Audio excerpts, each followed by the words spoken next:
Hi, my name is Bash, and today I'll be showing you the fundamentals of AI as I know it. There's a lot of courses out there. I've been working in AI for about 2 years now, and I think there's a lot of noise out there, and I think this is kind of my answer to the noise, essentially just to get you up and running with AI in a practical way.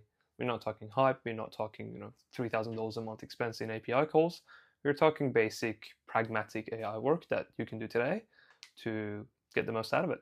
Let me give you a bit more background about myself so you get some context around why we are having this course today. I've been working in corporate for about 5 years and in AI for about 2.5, 3 years. When ChatGPT first came out, I was in this company, and internally we were working on how we can utilize AI. And the parent company, which was in Netherlands, they actually had this idea to host these events called AI cafes. And AI cafes were this space that you would get the whole company together, you would chat about AI and just whatever was coming at the time.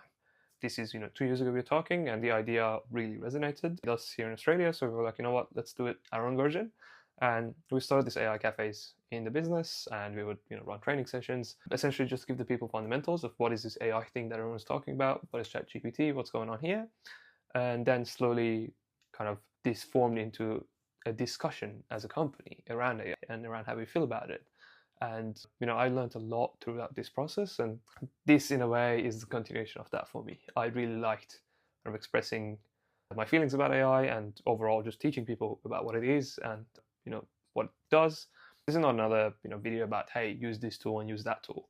This is more around understanding exactly why we need to know about AI, what is this that is coming, and how we can utilize it best, regardless of what we think of it morally. I think there are lines that we shouldn't pass, but overall, just being aware of this whole situation is really good. Like if you don't like AI, and if you're not planning to use it because of the environment, because of the moral factors, that is fully understandable. But I think regardless, people in the society should be educated about this technology because it's fundamentally going to change the way we live going forward. So with that being said, today I'd like to go through some fundamentals of AI. Here I've got my whiteboard, and going forward we'll be using this whiteboard, and essentially it's going to be my way to try to communicate with you around different concepts. So to start, what is AI? Well, AI, as they call it now, comes in different forms. So there's multiple forms, but the main general form currently is what we call LLMs, so large language models. LLMs you can think of as the main brain of the whole thing, right? So within an LLM, we essentially have an input that goes in, and from that we get an output, right? At the moment, what's going on inside an LLM is very complex. I personally don't know much about it. There are experts who know a lot more than me about what's going on internally and what we need to do. But for the purpose of a general use case, you don't really need to know that much about what's going on inside. This LLM is kind of the version of the AI. So we've got ChatGPT, 3, 4, the different versions that come out.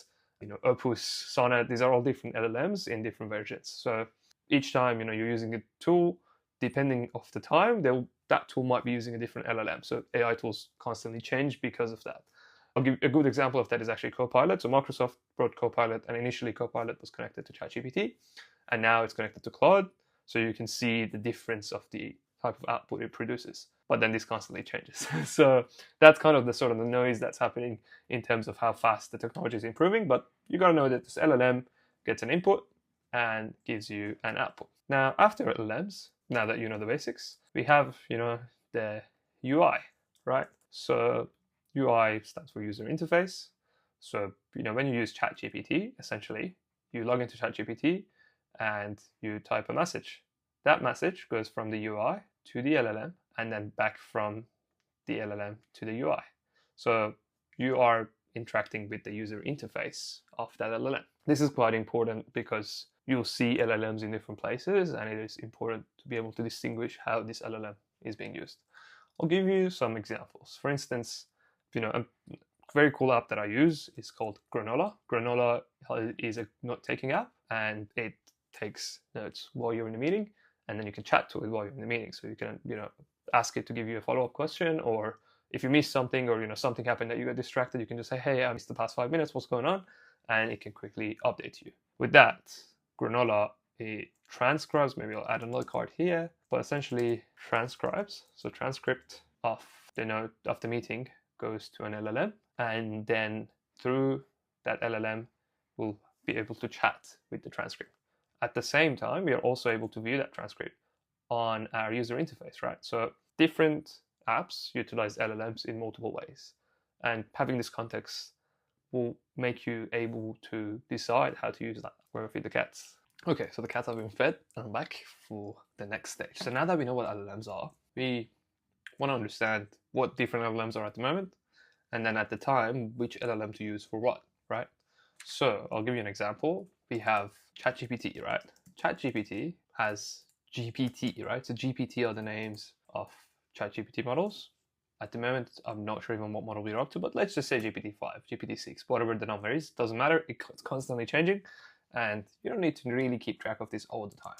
But know that usually they've got two models. They've got, the best model that's out there that costs a lot of tokens, and then the okay-ish model. And there are more models, but the two are the ones that I use most. There are simpler ones that are a lot more cheaper, but they're very dumb. You don't want to be using the dumb ones and spending a lot of time with a dumb AI, because it's just a waste of time, token, energy, etc. Same story with Claude. So with Claude, I actually know this one because I use it a bit more these days. But with this one, we've got Claude Sonnet, if I pronounce it correctly.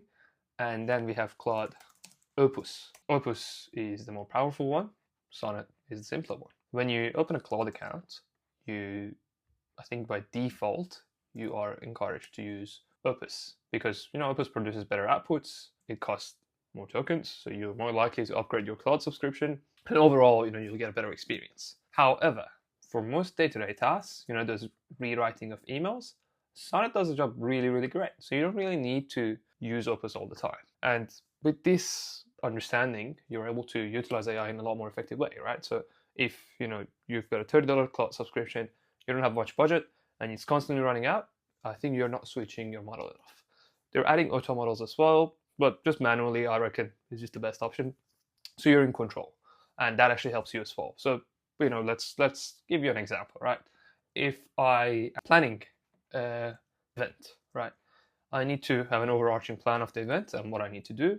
So this is the plan, and then after I have the plan, I need to, I guess, have a list of things to purchase, and maybe a list of things to do, and a list of people to invite, right? And then let's say we also need to have, start inviting these people, right? So we need to create the invites, and maybe in this event we are showing a presentation, so we need to create a PowerPoint as well, right? So with this model, for creating the plan, maybe I'll change the color to something else so we can actually denote it. But hey, Opus, this is what I want to do. This is the parameters. Let's plan it together. I want to create a plan that then I can execute with you and myself, essentially. So with you and other AI models, right? So you actually tell Opus that, hey, do the smarter tasks first yourself, and then leave the basic stuff to the cheaper models, so I can actually save on my tokens.